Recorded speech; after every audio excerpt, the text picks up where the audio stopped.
Well, hello, Reggie. Good morning to you. Good Uh, morning. we're going to kick off in about 2 minutes. So that should mean I've got the LinkedIn screen on here elsewhere, and that should be showing itself in about 30 seconds as going live as well. So we'll see. Anything showing on your screen yet, Reggie? Just pulling LinkedIn up right now. Okay. Usually it does take about 30 seconds though. Yeah. Okay. So let's get that up there. Okay. So there we go. That's about right. So it is live now. Yep. So we are live. That's good. Okay, great. Right. Um, right. So we're just about ready. The notification went out too. It did. Yes. Um, so looks good. Okay, we've got a busy session. Surprise, surprise. We specialize in that. That's for sure. Okay, Reggie, it's 12:59. We kick off at 1 p.m. UK time, which is 7 a.m.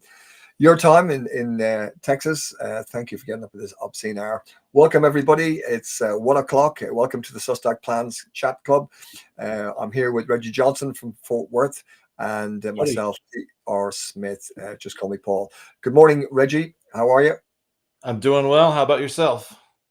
Loving life, loving life. Cannot complain. Right, we're going to kick off with just a little bit of an intro to that band. People have asked us to play Parts and Spares. A lovely, lovely tune. Here we go. Just a little intro of it, and then we'll get busy with our AI chat.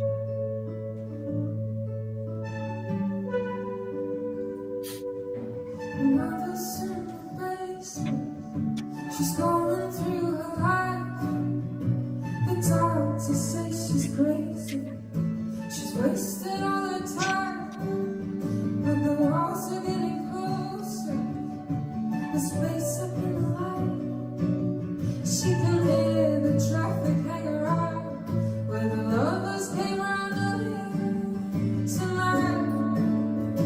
Heard you scream and cry. You find with your eyes. There's a murder on this side. And the call came through tonight. Isn't that lovely?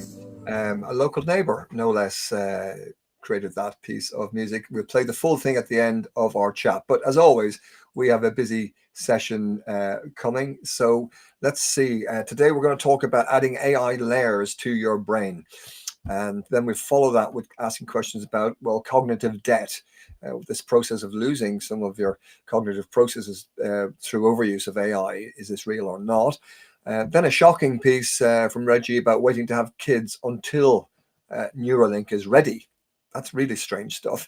Then I'm going to say something about language and emotional wars. Now, this is a really moving piece from an author I rate highly.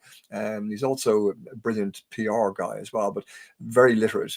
So we'll go through that. Then we're going to have a look at Europe's strategy, reducing reliance on US tech giants, kind of a lashback perhaps to some of the geopolitics that's occurring right now. We'll follow that with how to perform well in Google's AI search. And that's an ongoing thing we've been looking at. And then we move on to Meta saying no to external links. Well, we've kind of known about that, but they've kind of just publicly said it as well. And then a piece on Google VEO3 making history inviting, so that's we like to end up with some positive stuff. Then a little cartoon joke about inventing machines that save time, but well, I'll tell you about the but in a minute.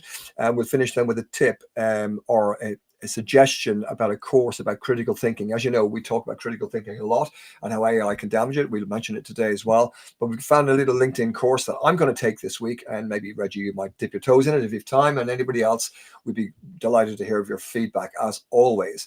But first, let's kick off. Reggie, adding AI layers to your brain. What's that about?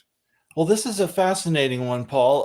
This is a new paper that's on Archive. Now, keep in mind, Archive allows researchers to publish papers before they've been peer reviewed. So sometimes the research is suggestive, but we also sometimes hold judgment until it's gone through the peer review process.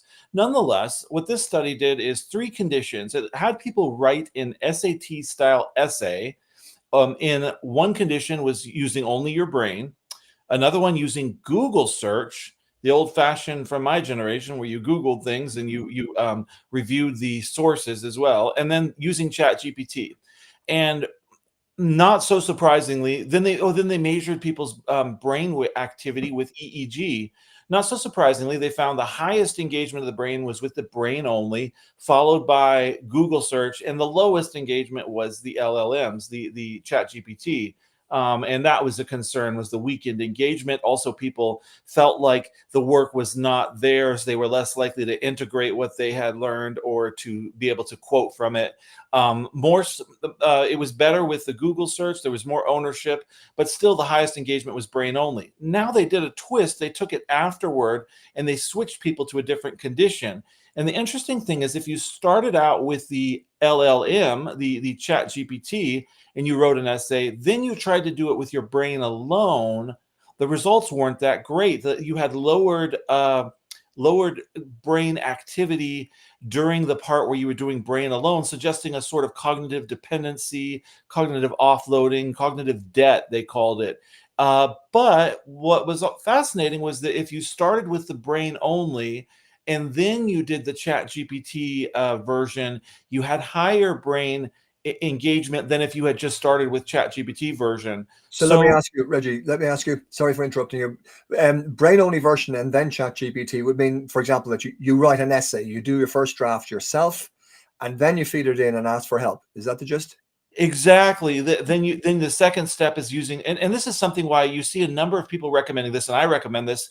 Learn to do it. Learn to write your marketing plan. Learn to program or code. Learn to do it first with your brain only. Master it that way. Then use AI to enhance your skills rather than the other way around. I saw a post this week about someone pointing out that junior programmers of this generation are in danger of being not capable of truly coding because they're used to using, they don't understand the code, and if things don't go according to if the AI assistant can't handle it, they don't know how to fix it.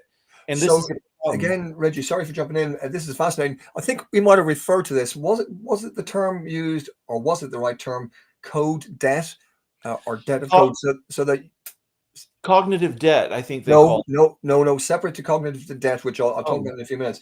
That coders, if they get lazy and just let ChatGPT build it and so on and so forth, they lose the coding skill. But when they go in, if they can go in and if it is transparent and see the coding, they don't know how to look at it because they're just inexperienced coders at that stage. If they totally depend upon GPTs.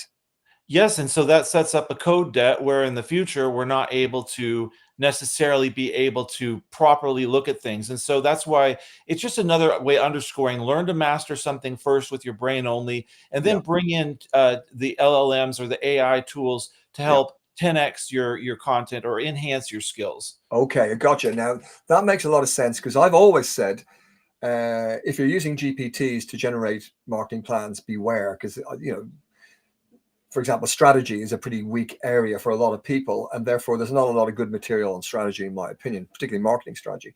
So therefore, you're going to get semi-goofy stuff up, and certainly treat it as a very early draft, if nothing else. But what you're saying is actually better to do it yourself. And I would say definitely, if you've got GPTs generating plans for you, how do you know it's a good plan or a bad plan, a good strategy or a bad strategy, or clever tactics or unclever tactics, if you haven't done it yourself? So you've got to learn it yourself first, is in my opinion. I don't know what's going to happen to all the coders if they just put their feet up. So moving on to cognitive debt, which you mentioned there, Reggie. This is a piece by Uriel Konorovich, and Uriel says cognitive debt is cognitive offloading, which is what you mentioned. It's letting someone else do your thinking. You're offloading your thinking to someone else or to a machine or to GPT. And reliance on AI actually diminishes critical thinking and alters fundamental cognitive processes. Now, this is not us hearsay, having a guess. This is Massachusetts Institute of Technology, MIT, just completed a 4-month experiment on students writing essays with and without ChatGPT. And those that used GPT showed 55% lower brain activity, very similar to what you're saying here, Reggie. And the bottom line is, we won't dwell upon it, but what they found was that brain activity drops when you're using LLMs, as you could imagine, and that what it means that this isn't anti-AI at all. There's great potential with AI. I would say yes, but it's a sequencing problem. And so they're saying use AI after you've wrestled with an idea. Exactly what you were saying. Wrestle with the idea, activate your brain, challenge yourself. What's a good strategy? What's a bad strategy? Then put it into GPT and ask it, is this a good or bad? Give me the pros and cons. Give me both sides. Or an even cleverer one is to say, give me the prompts that delivered this answer. That's reversing AI in a completely different way, which opens up just different thought processes. I'll mention that again at the end, time allowing. So cognitive debt is real, and most people are building it with every prompt they make. That's kind of a shocking thought to kind of think. Now, if you want a shock, let's get into the Friday shock here, Reggie. Tell me this. Waiting to have kids until Neuralink is ready. What is that about? So I saw this post by Adarham Hamnane Bucheta, and I apologize if I'm mispronouncing your name. He posted an interview with Alexander Wang, the billionaire ex-Scale AI CEO, who now is with Meta. He sold 49% of his company. He says in his interview, he's waiting to have kids until Neuralink is ready. Neuralink, right, where you implant the chip. And he's saying that that basically because he wants, I guess, his kids to be able to have this kind of direct brain access to AIs. He said, an interesting quote that I saw in his interview, he said, it may be really dangerous, but we're going to have to do it. It may be really dangerous. It says we're going to need to hook our brains up. We're going to have to do this. We need to hook our brains up to these capabilities. And he said that mind reading and mind control, that is where the technology will go over time. And it's going to be pretty critical if we want humans to remain relevant. So waiting to have kids until they can be cyborgs, he says evolution is too slow. So we need AIs to speed up our evolution. It's this tech optimism that it's going to happen, and we need to wait to have kids so that they can enjoy the benefits of that. Well, I mean, we already are Cybermen, or not maybe Cybermen, but tech men, or what's the word I'm looking for? We've got implants of hips, knees, and we've got replacement eyes. We're working on lenses right now. We've got stuff in our heart. We've got, all parts of our body really are kind of, there's a piece of metal in there, or maybe a chip. We have chips in the heart to help us. So it does give an advantage. It does extend life. There's no doubt about that. Maybe we're being a bit old fashioned saying that's outrageous to want your child to have a Neuralink. I think we need to see a lot more research that we've been talking about, whether, would you want your child to have direct access to AI in its brain? Have you any thoughts about how that actually would work? So would you think a question and it will detect your thoughts? Well, that's what they're saying. There's a really good book called Live Wired by David Eagleman that's about how the brain is very good at self-calibrating for whatever senses or limbs or body parts it has. And the idea is that electrical impulses from the brain, and this comes with it when it comes to sense replacement for blind people. If you have a camera on the front of their face or on a hat or something, and they cannot see, but you put a pad on their back where there's lots of nerve space, and it makes patterns of where it puts little pinpricks, except not painful, just little patterns, they can eventually develop a picture in their head that interprets what the camera is seeing, so they know there's an object there, because the brain can calibrate itself to sensory inputs. So if every time before they bump into the to the living room sofa, they get a certain pattern that presses against the nerves on their back. And I know I'm getting a little complicated here. That gives them feedback. You need the feedback. So the point is, yes, with neurofeedback, this is how they have also have patients who have paralyzation are able to start to use their thoughts to move a mouse. Yes. So it all comes down to electrical impulses and being able to train the brain. It takes a lot of extensive training to work with the computer. So I can see how it's possible. And this was a 2016 book. It was a little bit ahead of its time, but I think it kind of sets a pattern of how it's all possible. It's just not like the sci-fi movies, but it's a little more complicated than that. Yeah. So, to our people out there, would you be happy to settle down, marry, live with someone with a neurochip, or would you feel uncomfortable, or would you have one yourself, or would you want your kids or grandkids to have them? There's the question.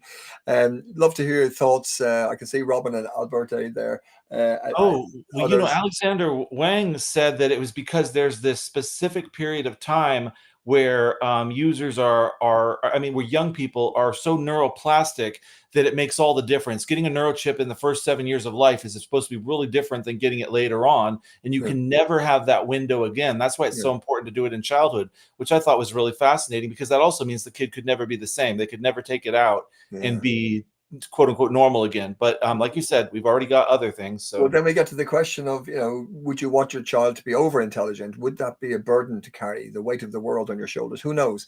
AI always brings it back to philosophical questions. But I want to move on to a masterpiece written by somebody who's very special, in my opinion. That's Mark Borokowski. He is a great writer. He's a PR guy. I've got books of his, of photographs that have been used in different ways, and shocking, stunning, amazing photographs. And he works in the PR world, but he's a lot more than PR.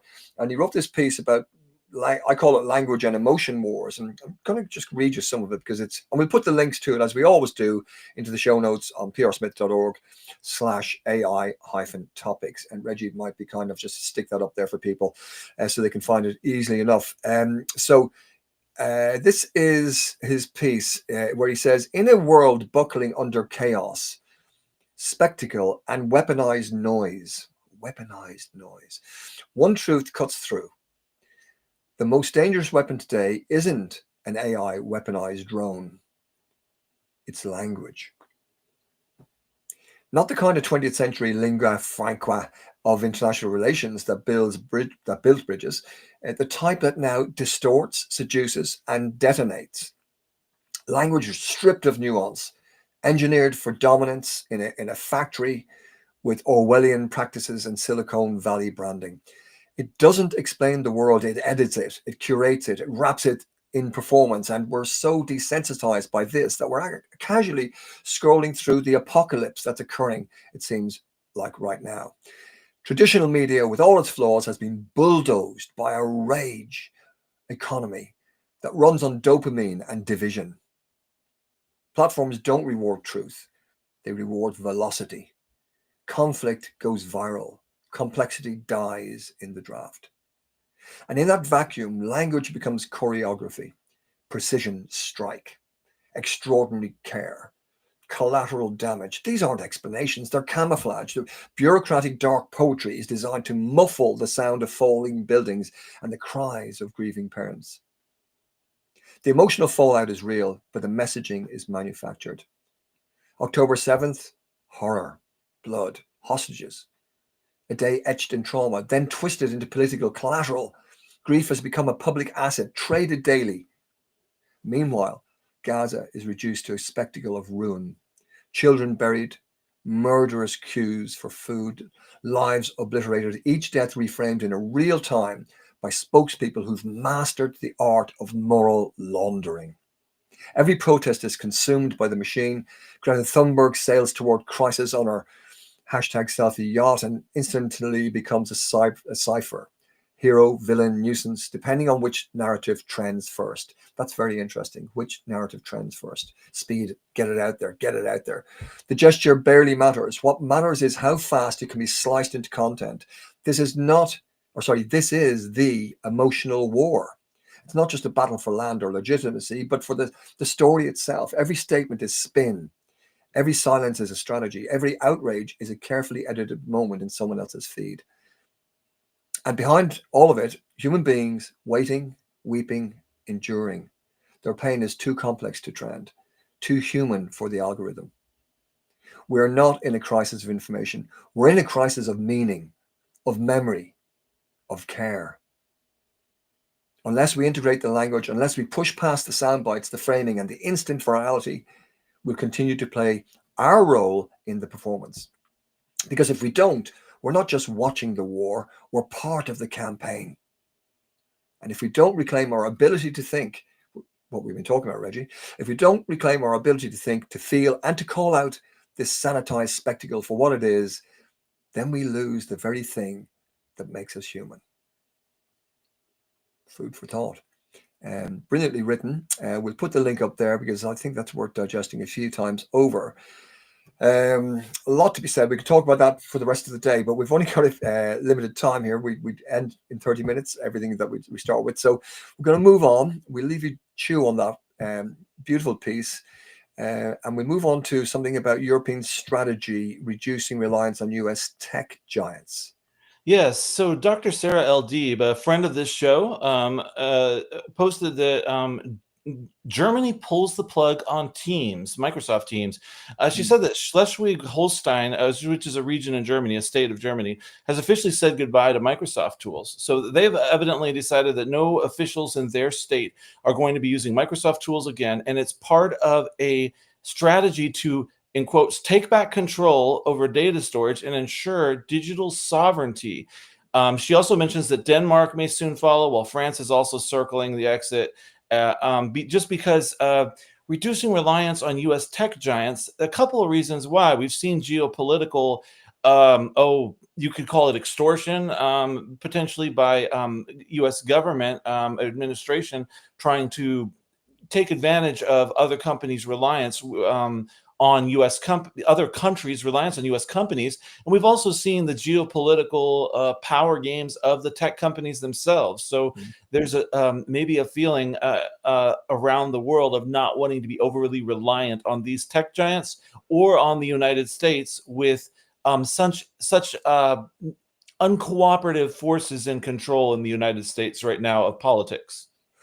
Yeah, it does seem there's an awakening. I do wonder, if Europe really wanted to take this even further, that they might say, well, if people are backing out of some of the major technical platforms, is there an opportunity for startups to step in and do sections of them really, really well? Because there's a massive need for having established. I mean, the tech companies have established a need and live want for these products and services. So there's an established market that a gap could open up and could be filled. Who knows? But the scale would be the issue, I'm sure.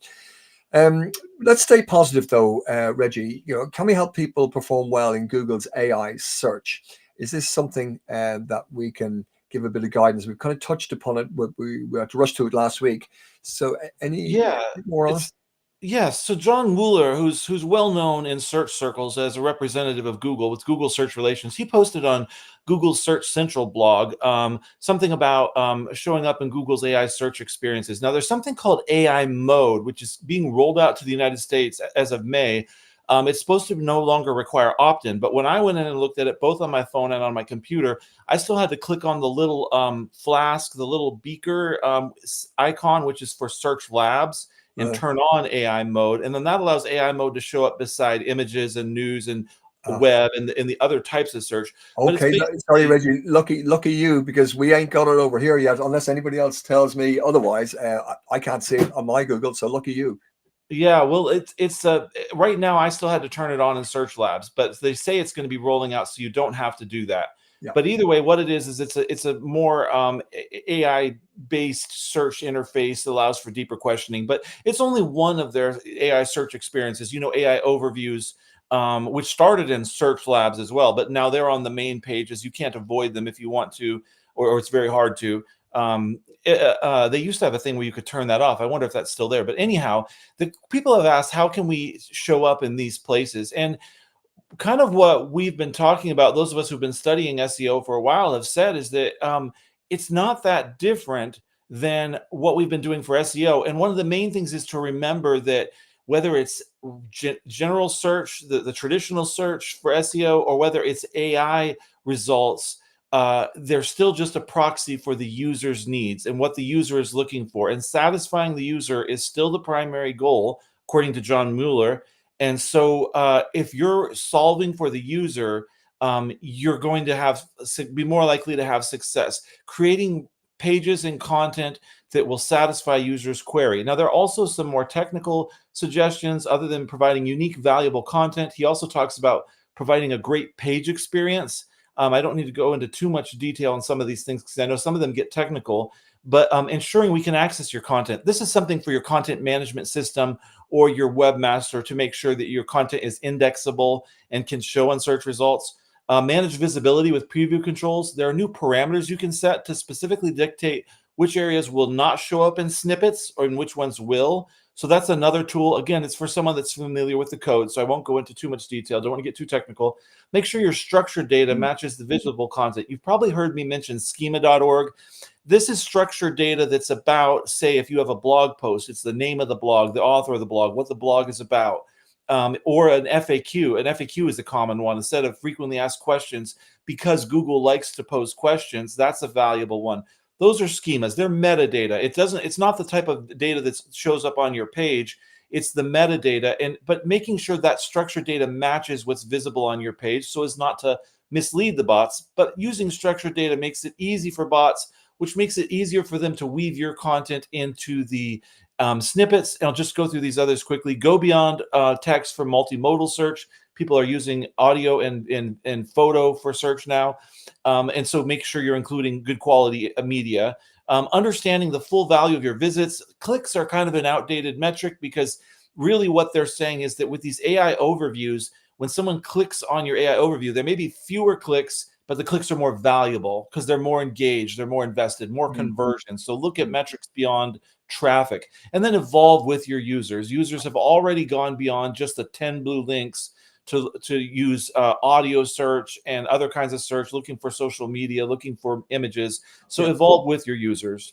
That's interesting. It's kind of saying that the funnel, the sales funnel, some of it is now external to the company, whereas you could try and manage inquiries and visitors and shuffle them down through the sales funnel to become a customer. It seems like what Google AI is saying, well, actually, they don't need to click to get to your site that early on because there's more stuff we're going to give them and they can click onto and drive further, but they may eventually then click and come to you. You're going to get a lot less traffic, shock, but the quality of it may be a lot more significant. So watch the conversion rates, could be a lot better. Yeah. I call this the chopped tofu effect because they chop off the top of your funnel by putting your content right out on the Google search engine results page. Yeah. What do you call it again? The chopped tofu effect, TOFU for top of funnel. So nice. I like it.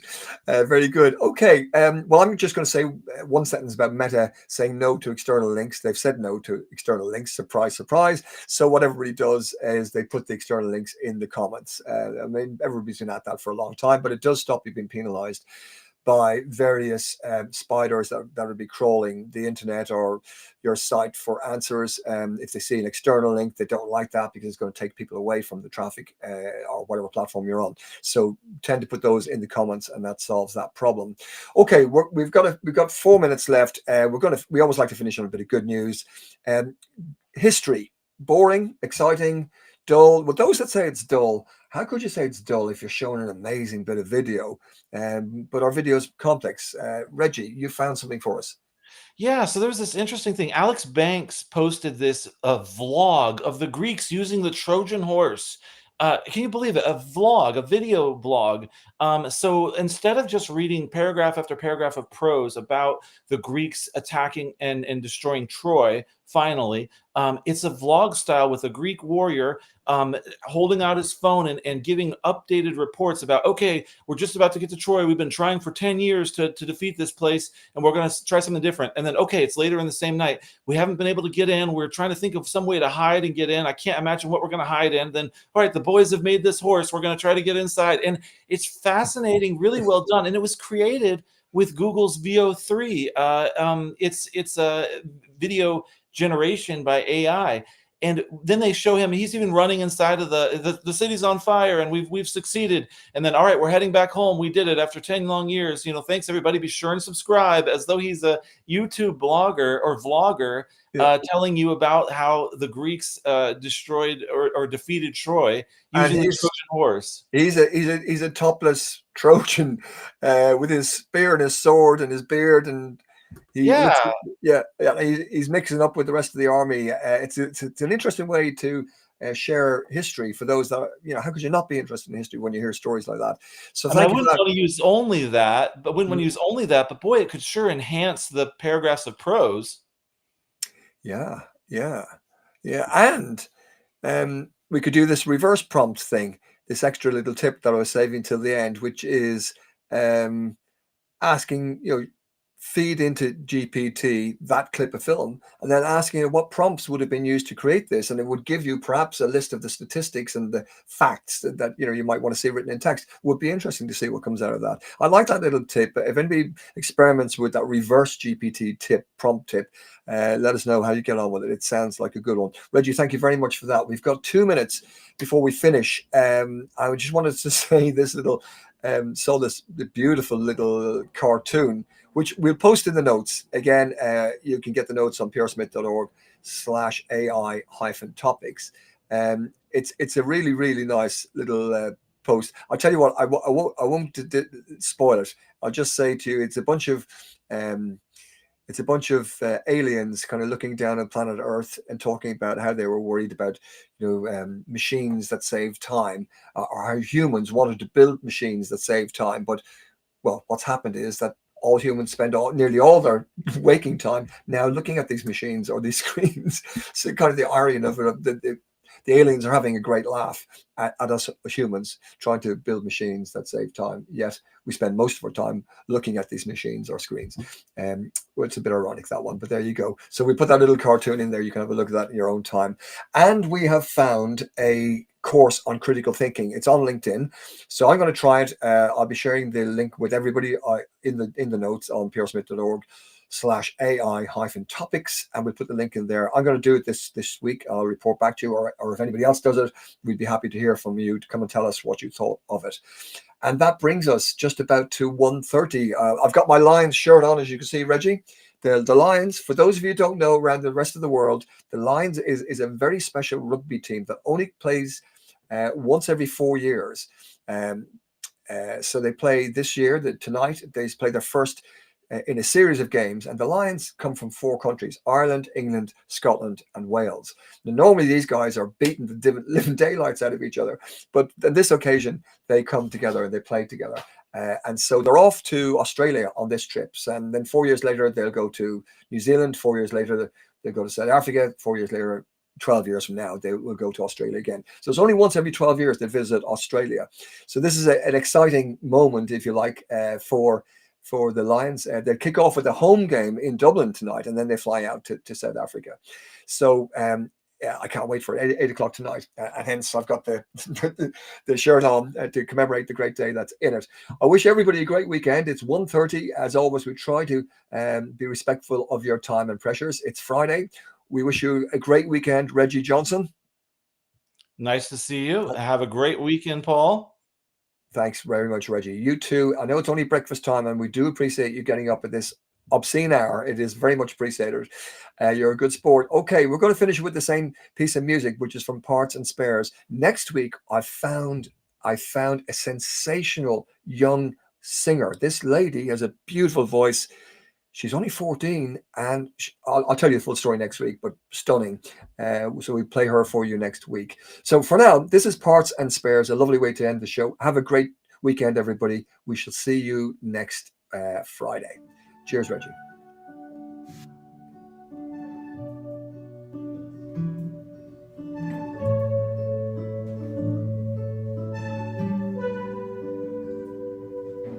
Mother's in the basement. She's going through her life.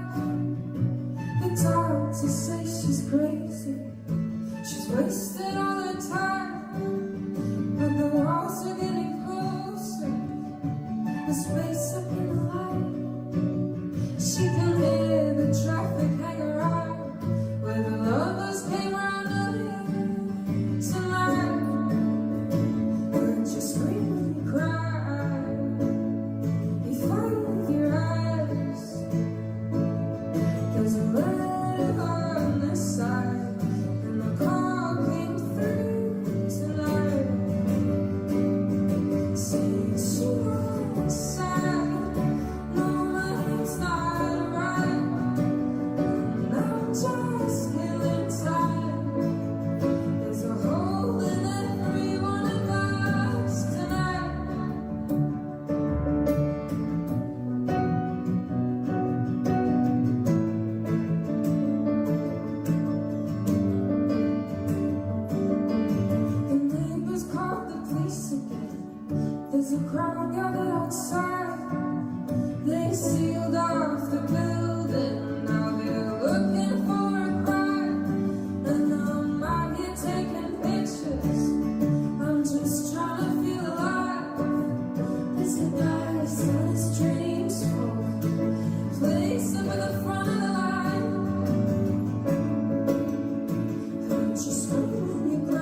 Sorry, Reggie. I just saw a message coming in from one of our listeners, Tim Bennett.